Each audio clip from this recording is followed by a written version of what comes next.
us in the Oasis. I love you very much and I'm very happy because of you. And what I just want to say is just to thank all of you for the love that you're showing us and to thank all of you for whatever that you're doing to us.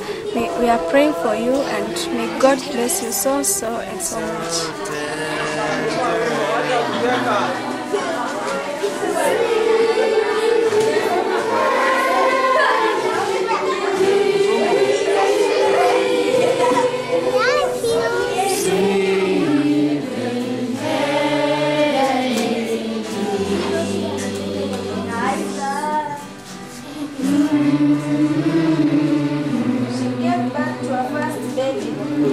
A boy.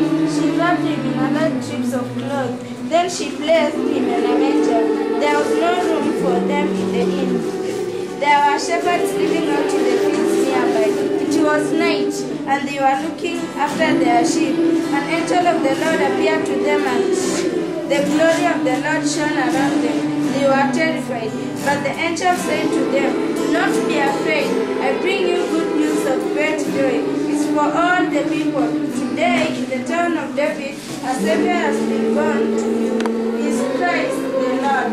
Here is how you'll know I'm telling you the truth.